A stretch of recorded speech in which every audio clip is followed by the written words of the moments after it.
All right, my friends, it's Dr. A, and I want to welcome you back to another episode here on the Fit Father Project and the Fit Mother Project podcast.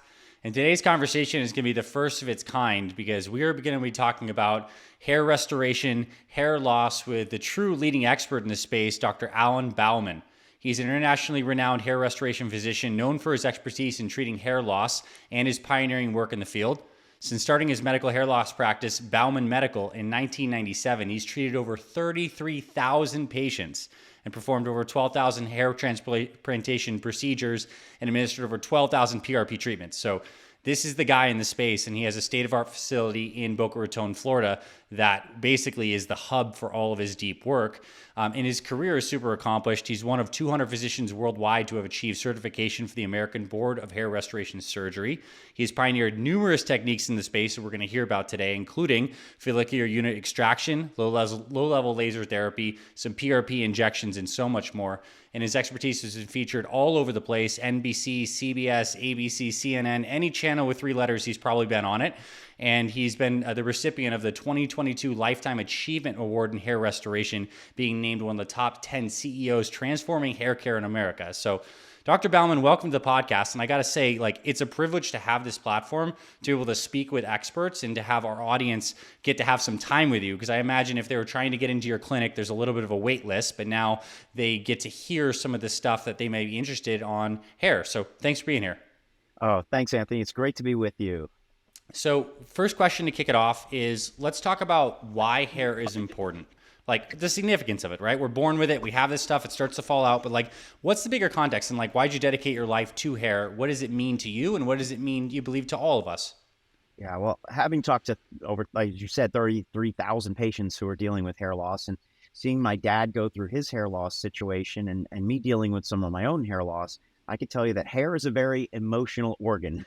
And so, hair is something sometimes we take for granted. You're born with it, you have it, but then it can start to fade. It can start to look different. And so, much like other parts of our body, like our brains, our bones, and our skin, which is more visible, obviously, as it starts to degrade, we may not be so happy about that.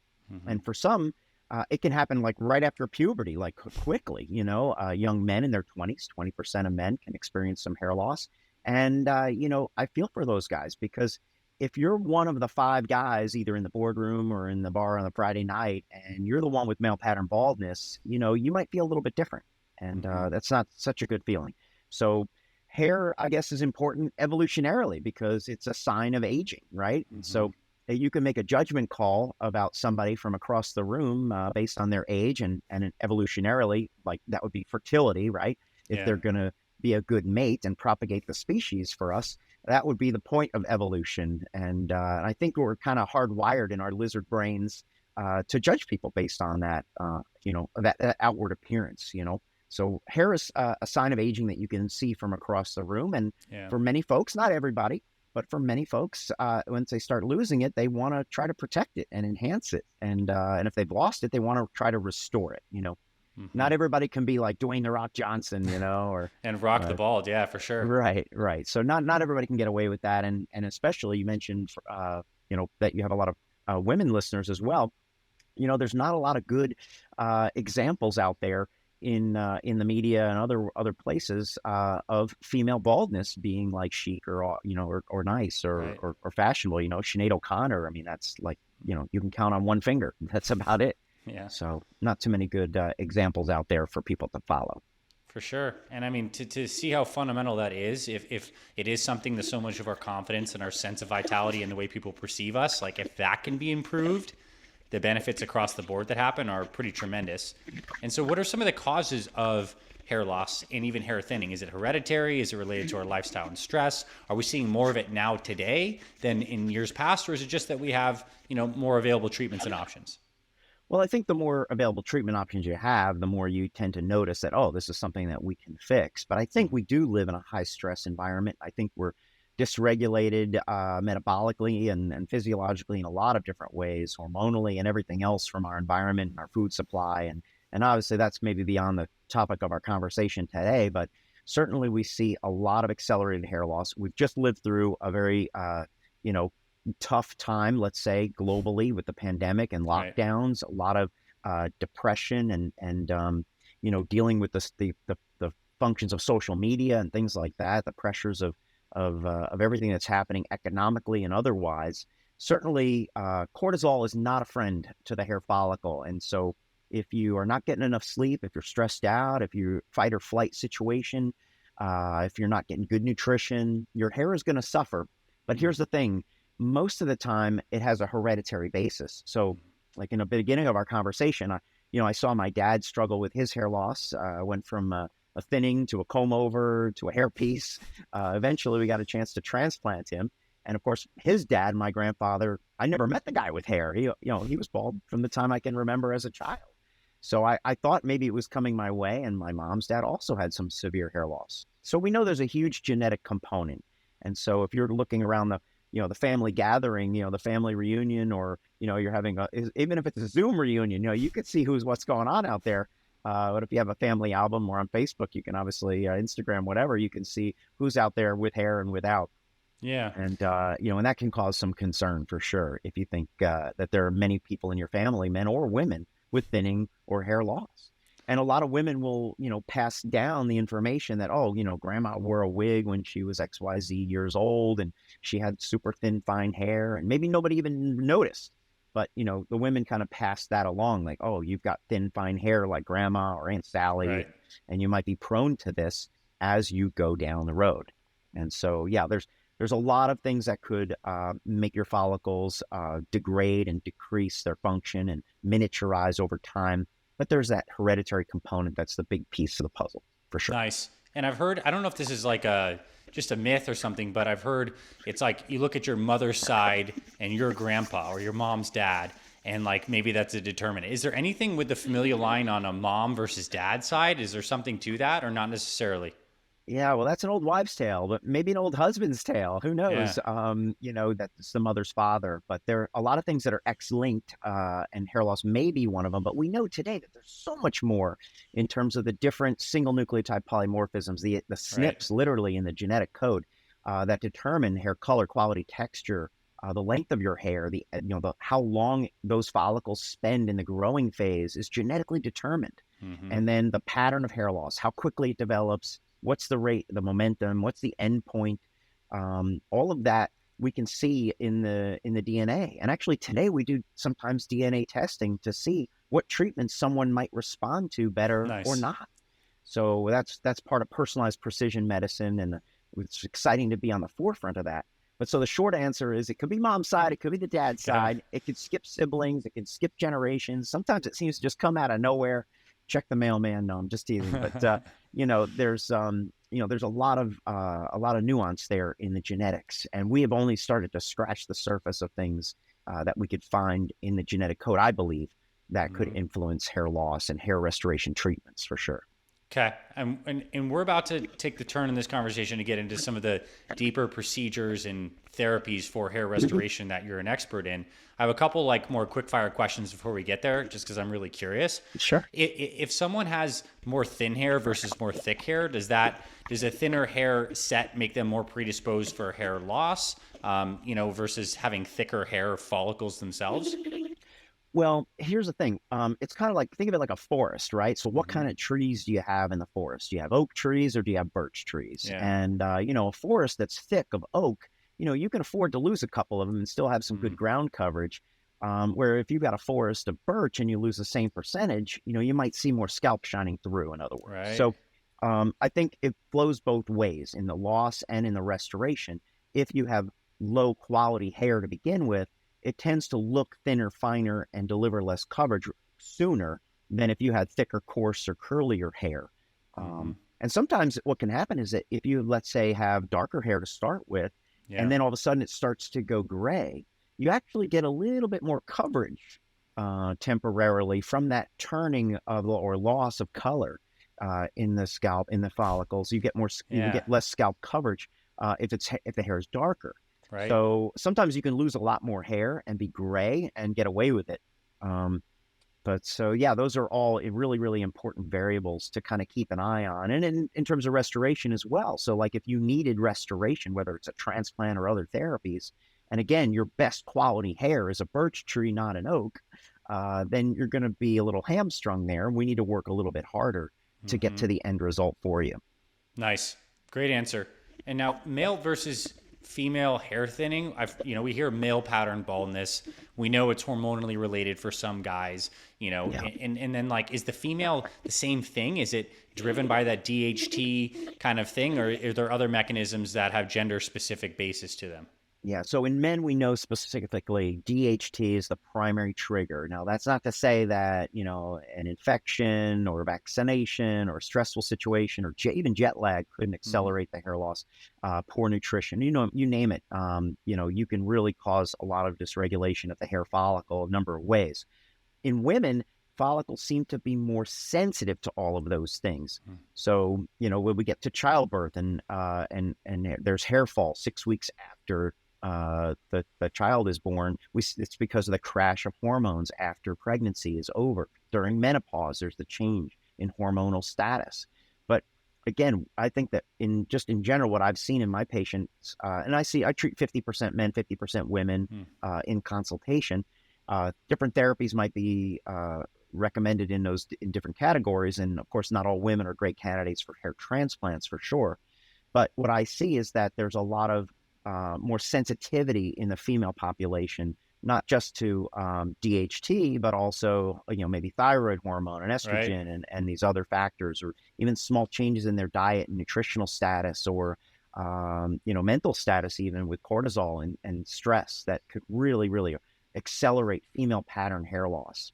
But female pattern hair loss looks different, right? So we should probably back up. Male pattern hair loss, it's easy to spot, right? Receding hairline, That thinning in M, the crown. the V, yeah, totally. Exactly. So it leaves you with like a little widow's peak sometimes in the middle. In women, the hairline doesn't recede till much later on. They usually have a diffuse thinning up in the front. So if you measure the hair in the back around the sides usually is pretty darn good, especially what we call the occipital zone, which is where the occipital bone lives, right? The part that hits the pillow when you lean back. Right. That's usually your best hair, unless you're wearing hair extensions or done something else. But in terms of male and female pattern hair loss, that's going to be your high quality, high density hair. And in women, you get kind of a diffuse thinning in the frontal zone, sometimes stretching around the frame of the face. And then eventually, sometimes it does recede like men. So we do often have to do transplantation for men to restore the hairline and coverage in the crown, and for women to adjust the density and coverage, and also to maybe improve their temples as well. Nice. All right. So what's the right time to start pursuing hair restoration? Is it like as soon as you see it? So let's say I'm a guy in my 30s and I'm seeing it happen, or maybe on the other end of the spectrum, let's say I've been bald for a long time and I'm maybe like 55, 60. Like, is there a timing aspect to the success of pursuing restoration? Well, I mean, you've heard an ounce of prevention, right, is worth a pound of cure. So the good news is that we have a lot of therapies and treatments for both men and women that are non-invasive, non-chemical even, regenerative treatments that can target and enhance the function of the hair follicle. So the earlier you start those treatments, the better you're going to have in terms of a head of hair. Your hair span, right, the amount of time that you live with your amazingly thick, full head of hair is going to increase if you start early.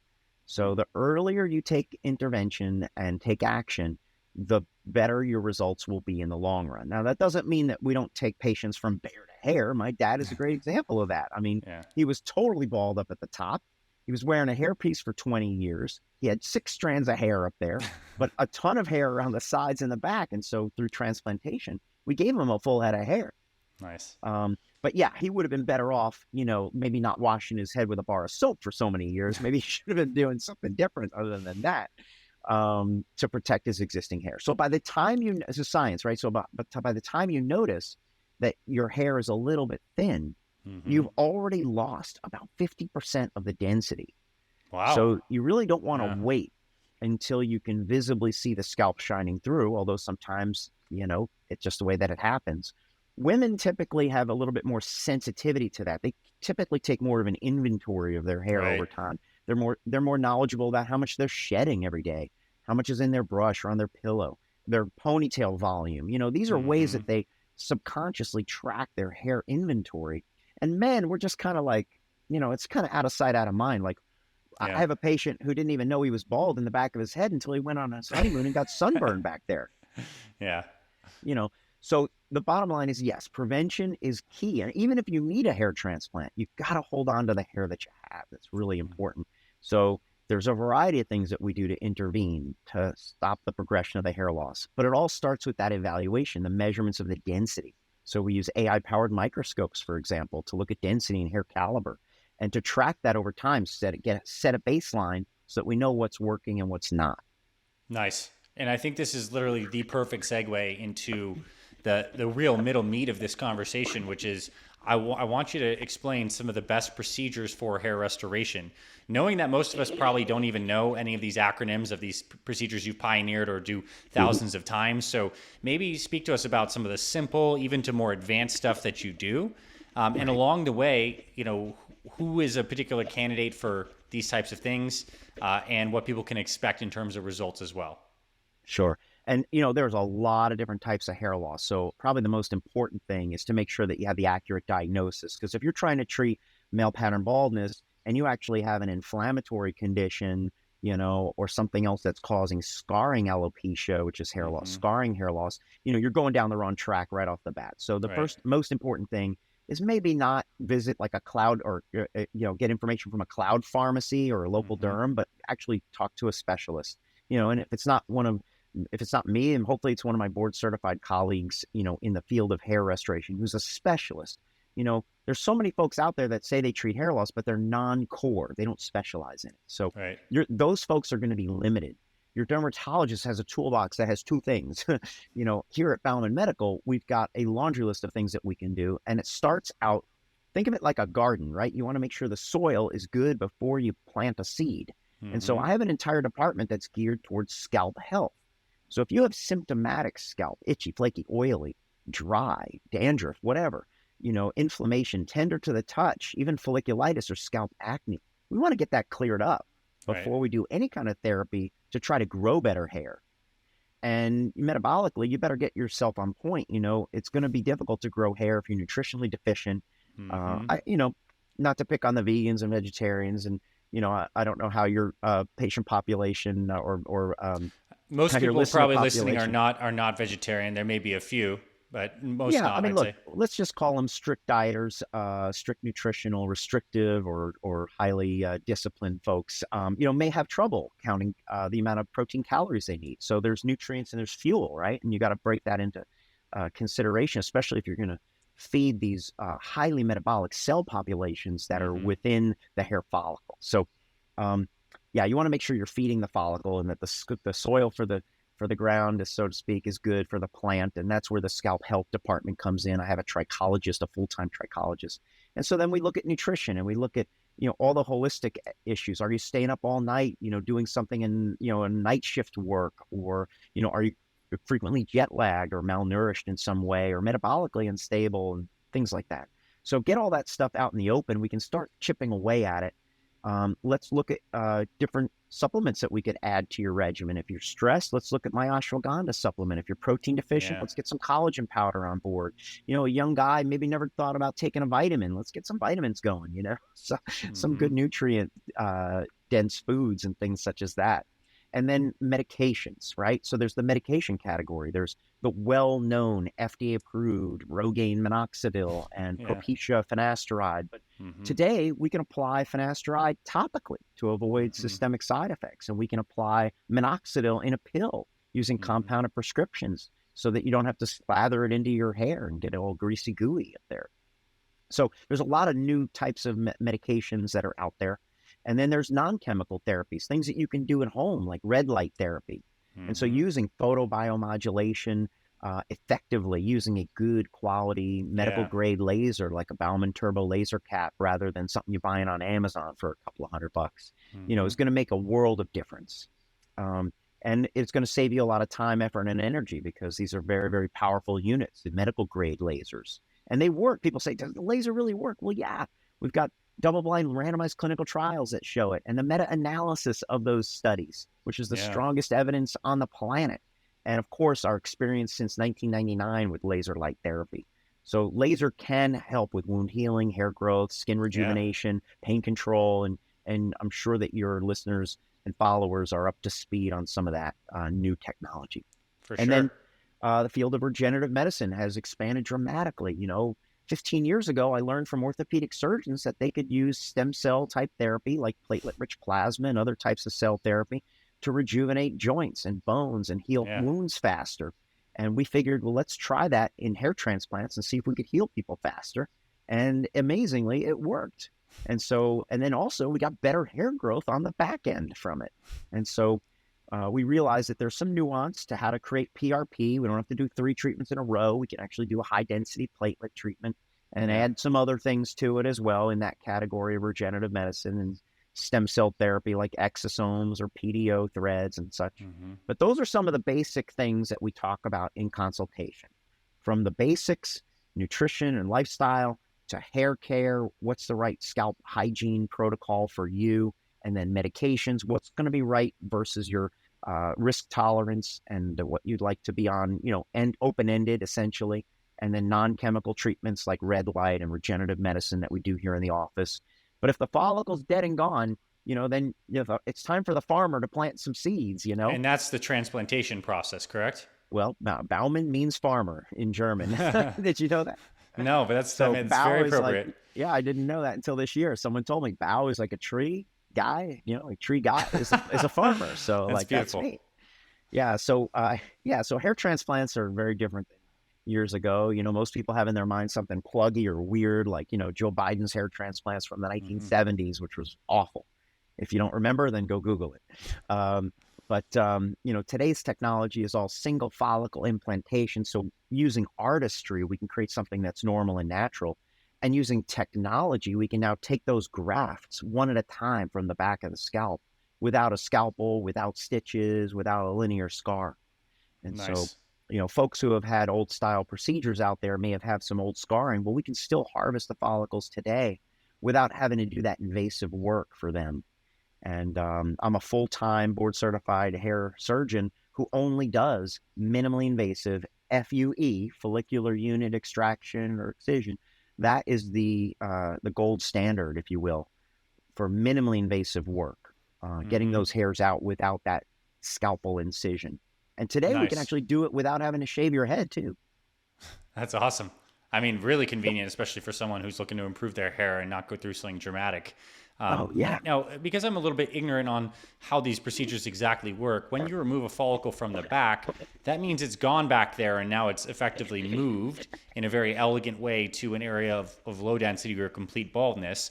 So do we just we're just shifting hair then? Or do we net get more follicles over time? No, there's no net gain. Unfortunately, there's no way. That's why early action is so important, right? Early treatment is so critical because we don't have hair cloning available for humans. We don't have a way to multiply hair follicles. You can't multiply like pancreatic cells. You can multiply, Langerhans cells and throw them back in, and hopefully, that would help with diabetes and things like that. You can create more cartilage for a knee and throw it in there. You can spray some skin cells, but you can't get a new follicle. So it is a 1-for-1. So that's why you don't want to waste any. And you got to treat them carefully. You got to get them out of the scalp with care and expertise and handle it like it's a delicate organ as it is. You have to store it carefully. Special temperature, a cooling tray at 4 degrees centigrade, special solutions, like you would store a heart and lung that was traveling across, over the from transatlantic or whatever for transplantation. We have special storage solutions and light sources to feed the follicles while they're sitting outside the body, and special instruments and magnification, obviously, so that we can implant those follicles delicately one at a time. Because the angle, the orientation, the position is critical. But so you're robbing Peter to pay Paul, like my dad. I always use his example because he had enough donor hair to fill up the scalp to make it look like he has a full head of hair. Nah. Does he mathematically have a full head of hair? No way. It's impossible. It's, we took a lot of hair out of here, but I could take almost half of the hair from the back and put it up and through the top and the center. And he looks like he has a full head of hair, and it does not degrade any coverage in the back, right? That's the trick. That's the artistry of this, right? I mean, and that's fantastic to know. Now, another kind of crazy question, and obviously this has been well thought out. What about people who have baldness up top but still have axillary or pubic hair? Why not use those? I'm sure, is it just weird because you'd have pubic-like hair growing on the top of your head? So we could do a whole podcast on alternative sources of donor hair. And, first of all, if we're running out of hair from the scalp, it's an important concern, right? If there's a lot of scar tissue, somebody's had some old procedures and they have visible scars and they don't have good coverage, what do we do? Well, yeah, we can go to alternative sources of donor, but before we hit the pubic hair, let's deal with the beard first, okay? Yeah. So the beard is actually very robust. It grows very well on the scalp. And I'm amazed that like every single week we're doing beard to scalp harvesting implantation. So it's a very, very big part of my practice. I've been doing beard to scalp for, I think, well over 15 years. 2010 or earlier was our first beard to scalp harvesting. And it works amazing. But Nice. it does have a little bit different texture, Right. sometimes a little bit different color. So, we have to carefully use it. Maybe it's not appropriate for every patient in the hairline, but kind of peppering in between. Think of those oak trees scattered in between the birch. Yeah. It can be a miracle cure for many patients and a huge lifeboat for those who thought that they've been turned down because of lack of donor hair. Nice. So, but we could do a whole podcast on other alternative sources of donor hair. And you brought up axillary hair, right? I've done axillary hair to scalp, although it comes with the sweat glands. So, should you be using deodorant up there? I don't know. That wasn't the consent. We've done pubic to scalp hair, and Saturday Night Live thought that they were doing something funny, but art sometimes imitates life. We do pubic hair transplants in some cases, and it's interesting, what we get asked to replace and restore sometimes. Now, without necessarily needing to get into the specifics, like how much do these things kind of like cost people who are interested in pursuing this? Because I know there's multiple people listening to this right now and they're like, I really think this sounds great, but I think this is going to be like crazy expensive. And like, how do you talk people through that? Because like at a certain point you could say, what price could you put on your well-being and your confidence in your life? And again, I'm sure there's also like financial concerns that people have. So how do you speak to patients about that who are interested, but maybe concerned that this might be like crazy and out of reach for them? Sure. And unfortunately for some, it might be out of reach. The good news is that practices like mine, if someone has been injured in an accident, and especially military veterans, I'm very keen on doing those cases pro bono. If they've had some accident while serving this great nation, in combat or otherwise, or, in preparation to protect and preserve our freedoms, then I encourage those folks to reach out and let's see if there's something we can do. I can't take, every single one, but I have a 501c3 called the Bauman Philanthropic Foundation that handles that. Nice. One of even scalp prosthetic devices, we have experts in the practice. We've been using cranial prosthetics for those who cannot undergo hair transplantation. And sometimes those are provided pro bono as well if it's a serious injury like a burn victim. We had a woman who as a child was burned in a terrible kitchen fire, and she was wearing a wig her whole life, and we were able to get her a cranial prosthetic. But so those cases are difficult. To run through the beauty budget, obviously there are many different types of providers out there, just as it is for hormone optimization therapy. And longevity, you can go down and get the guy off the bus bench, 1-800-LOW-T, or you can go to someone, who's world renowned in the world of hormone optimization, and you could potentially be paying 6 figures a year to be under his care. So the good thing about hair is that if you start early enough, the numbers are low, right? So what does that mean? A prescription medication could be $80 to $100 a month. Which is nice because it will reduce the side effects from the regular medications that you might get at the pharmacy or in the supermarket, let's say in the Rogaine bottle. Laser devices on the market in Amazon, you're looking at $600 to $800 for one of those devices, but you're going to be hamstrung by the portability, the power, and the more medical grade devices are going to be in the $3,000 to $5,000 category. The top end would be like the turbo laser cap, which is completely portable, rechargeable, hands-free, size adjustable, lifetime warranty. But that's, a good quality laser is a lifelong investment. You're going to have that forever. And hopefully you get one that has a lifetime warranty. Just like a TV, you want to get something that's going to last, right? It's a piece of electronic equipment.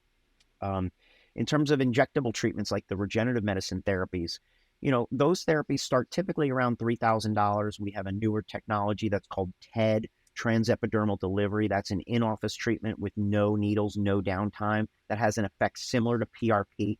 That requires a few treatments. So a package of that is comparable in cost to a PRP treatment. So those are going to be in about the $3,000 category. And they jump up from there with PDO threads. You're maybe in the $5,000 category. Exosome therapy, maybe in the $8,000 category. And then you get into hair transplants, which can range depending on the session size. Anywhere from $10,000 to even $50,000 for a procedure, depending on the size and the scope of what we're doing. And how we're getting the hairs. So there's a set fee per graft. If we can shave your whole head, then it's faster, right? So there's a little bit of a savings there. If you're a high profile individual, you're front facing, C-level executive, you're an actor, politician, entertainer, you can't change your hairstyle, you have long hair. We can take the hair follicles without shaving, but it takes longer and you don't get as much hair. So that procedure is a little bit more expensive. That's like that's the ultimate, that's the 5-star thing, VIP thing. So it can range depending on how much grafting you need. But that's why I encourage anybody who's out there with a little bit of hair loss or a lot of hair loss, let's get to the bottom of the situation. Let's figure out what you need to get the job done. And that way we can come up with a good budget for you, a beauty budget, if you will, and how to apply that. You may be better off dedicating the dollars from PRP into a hair transplant, or if you're young, maybe vice versa, dedicating it more now to the preventatives so that you don't need as much transplants later on. Nice. So that's where the consultation really gets, down into the weeds in terms of what a patient needs and wants and what fits into his or her lifestyle and their risk tolerance. And again, we will have links in the show notes to all the places where people can connect with you more. Is it baumanmedical.com? Is that where they go to check out the clinic and maybe even schedule a consult from this? Absolutely. So baumanmedical.com is the website for the practice. It's, we've had it for 25 years. I've written every single word on that, thousands and thousands of pages and blogs and videos and stuff. I mean, it would take you a while to get through all of it. And you'll see all the different types of technology that we've used over the years, different types of minimally invasive devices, from robotics to NeoGraft, SmartGraft, Artis, you name it. I mean, all of these different tools, Trevelini and such, and the different types of lasers and regenerative medicine technologies, as well as all the latest products and such that are under now the Bauman brand, the Bauman MD brand. Nice. So, those red lasers, people can maybe even find stuff like that on there. Oh, absolutely. So nice. Like the Bauman Turbo Laser Cap is on the e-store. You can click right through it from baumanmedical.com, or you can go shop.baumanmedical.com and find it very easily. There's a lot of testimonials there. So if your listeners are familiar with Dave Asprey, he's a very prominent patient of ours who loves the laser and red light therapy himself and has had transplantation. So you can track his journey through hair loss and hair restoration. Or even on the female side, there's a lot of women who have been through the procedures and treatments, influencers and such, and articles to read and science to reflect on. So whatever your level of concern or questions are, even if you just have a simple question about hair loss, you can go to baumanmedical.com/ask and ask me anything. And we can start there. But it really starts with a consultation. So the links are there. And people say, oh my God, but you're in Boca Raton, Florida. You're not near me. I'm like, well, we can connect virtually just like we're doing today on this podcast. If you can hear my voice, we can talk to each other, because that means you have a phone or a computer and, or a tablet, right?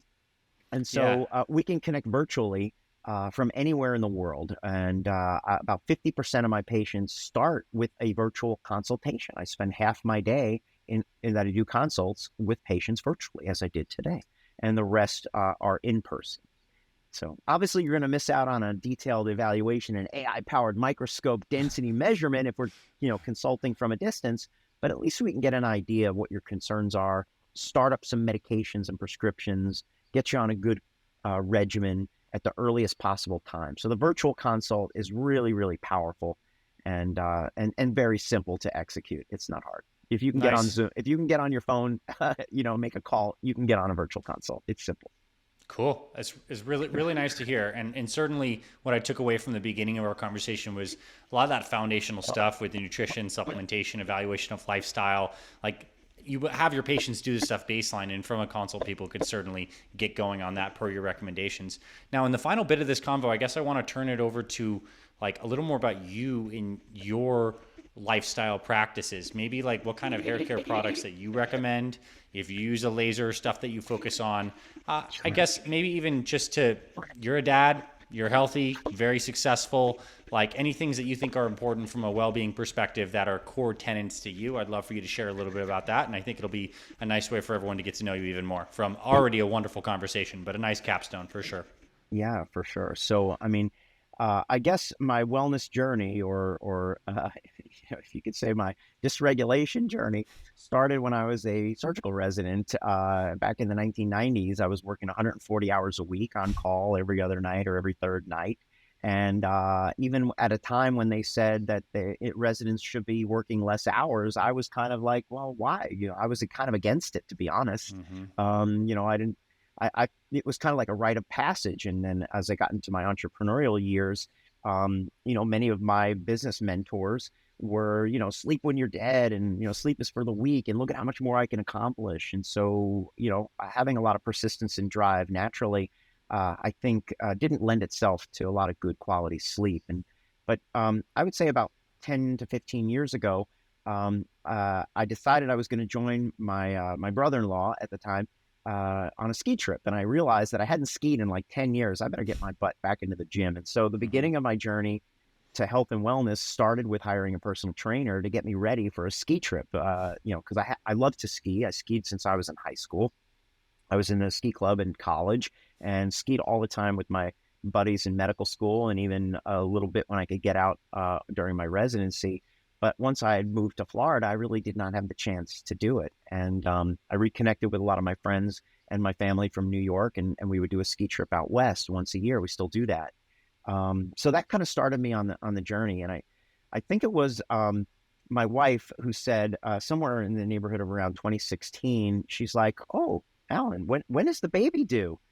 And so, I was realizing at that moment that I couldn't get my button closed on my new custom suit. And I was, did not want to bring it to the tailor to make that happen. And so my health journey progressed even farther at that moment to try to figure out how come if I had a personal trainer, how was he letting me get this way?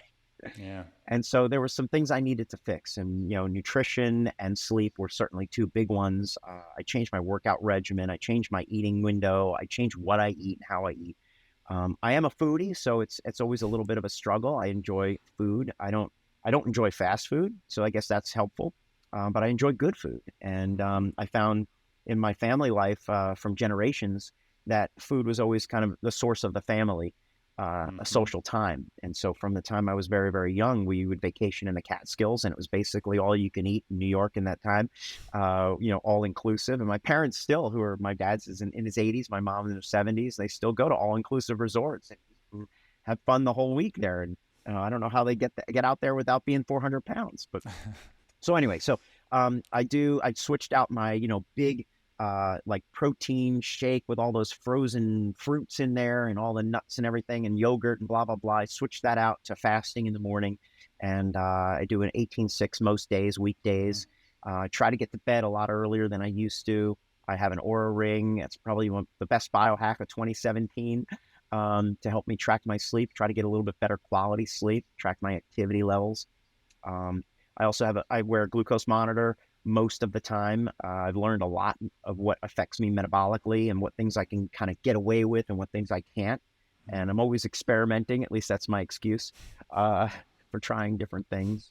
But I would say that, listening to my mentors, whether it be like someone like Peter Attia or Dave Asprey, and other folks in that sphere of biohacking and wellness and longevity, and being a member of the American Academy of Anti-Aging for over 20 years, I've been exposed to what I would say is the next generation of medical care, which is prevention. And, years ago, I think I graduated medical school without knowing much of anything about nutrition, and certainly nothing about exercise. Zero. And what you could write, what I learned about nutrition from medical school, you could write on the back of a matchbook with a crayon.